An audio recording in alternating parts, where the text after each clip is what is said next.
ನಮಸ್ಕಾರಗಳು. ನನ್ನ ಹೆಸರು ವಿಜಯ್ ಕುಮಾರ್. ನಾನು 3ನೇ ತರಗತಿಯಲ್ಲಿ ಓದುತ್ತಿದ್ದೆ. ನಮ್ಮ ಅಪ್ಪಾಜಿಯಾದ ಮಾನ್ಯ STMC ಅಧ್ಯಕ್ಷರೇ, ಪೂಜ್ಯ ಗುರುಗಳೇ, ಊರಿನ ನಾಗರಿಕರೇ ಹಾಗೂ ನನ್ನ ಗೆಳೆಯ ಗೆಳತಿಯರೇ, ತಮ್ಮೆಲ್ಲರಿಗೂ 80ನೇ ಸ್ವಾತಂತ್ರ್ಯ ದಿನಾಚರಣೆಯ ಶುಭಾಶಯಗಳು. ಈಗಾಗಲೇ ನಮ್ಮ ಶಾಲೆಯಲ್ಲಿ ಮುಂಜಾನೆ 7:30ಕ್ಕೆ ಸರಿಯಾಗಿ ಸ್ವಾತಂತ್ರ್ಯ ದಿನಾಚರಣೆಯ ಪ್ರಯುಕ್ತ 80ನೇ ಧ್ವಜಾರೋಹಣವನ್ನು ಮಾಡಿದ್ದೇವೆ. ಅಂದಾಗೆ ಇಡೀ ದೇಶವೇ ಈ ಸ್ವಾತಂತ್ರ್ಯದ ಹಬ್ಬವನ್ನು ಅತ್ಯಂತ ಸಡಗರ ಸಂಭ್ರಮದಿಂದ ಆಚರಿಸುತ್ತಾ ಇದೆ. ಆದ್ರೆ ನಾಳೆಯಿಂದ ಮತ್ತು ಇದೇ ಸ್ಥಿತಿ.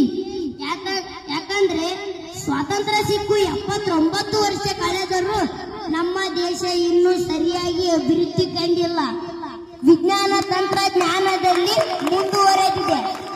ಆದ್ರೆ ಈ ಹಾಳಾದ ಬಡತನ, ನಿರುದ್ಯೋಗ, ಭ್ರಷ್ಟಾಚಾರ, ಭಯೋತ್ಪಾದನೆ, ಕೋಮುವಾಚಾರಗಳ ಸಮಸ್ಯೆಗಳಿಂದ ಈಗ ಸೋತು ಸೊರಗಿದೆ. ಆದ್ರೆ ಈ ಹಾಳಾದ ರಾಜಕಾರಣಿಗಳು ತಮ್ಮ ಸ್ವಹಿತಾಸಕ್ತಿಗೋಸ್ಕರ ಇಡೀ ದೇಶವನ್ನೇ ಹಾಳು ಮಾಡ್ತಾ ಇದ್ದಾರೆ.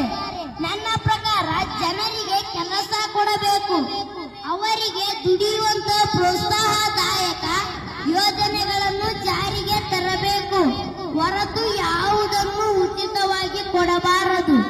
ಉಚಿತವಾಗಿ ಕೊಡಬೇಕು ಏನು ಗೊತ್ತಾ? ಅದು ಆರೋಗ್ಯ ಮತ್ತು ಶಿಕ್ಷಣಕ್ಕೆ ಸಂಬಂಧಪಟ್ಟಿರಬೇಕು, ಸೌಲಭ್ಯಗಳು ಆಗಿರಬೇಕು, ಹೊರತು ಇನ್ಯಾವುದಲ್ಲ ಅನ್ನೋದು ನನ್ನ ಅಭಿಪ್ರಾಯ. ಈ ದೇಶದ 2 ಕಣ್ಣುಗಳು ಅಂದ್ರೆ ಅದು ನಮ್ಮ ರೈತ ಮತ್ತು ಸೈನಿಕರು. ಇವರಿಬ್ಬರು ನೆಮ್ಮದಿಯಾಗಿ ಇದ್ರೆ ನಮ್ಮ ದೇಶ ಉದ್ಧಾರ ಆಗುತ್ತೆ. ಇಲ್ಲ ಅಂದ್ರೆ ಈ ತರ ಹೀಗೆ ಸಾಗುತ್ತಾ ಹೋಗುತ್ತೆ. ಹಾಗಾಗಿ ಹೀಗಾಗಬಾರದು. ಪ್ರಪಂಚದಲ್ಲಿರೋ 193 ದೇಶಗಳಲ್ಲಿ ನಮ್ಮ ದೇಶ ನಂಬರ್ 1 ಆಗಬೇಕು. ಅದೇ ನನ್ನ ಆಸೆ. ಜಿಲ್ಲೆ ಕೊಪ್ಪಳ, ತಾಲೂಕು ಕುಷ್ಟಗಿ, ಈ ನಿರ್ಬಂಚಿ ಗ್ರಾಮ ಸರ್ಕಾರಿ ಹಿರಿಯ ಮಾದರಿಯ ಶಾಲೆ ನಿರ್ಮಿಸಬೇಕು. ಅದೇ ನನ್ನ ಆಸೆ.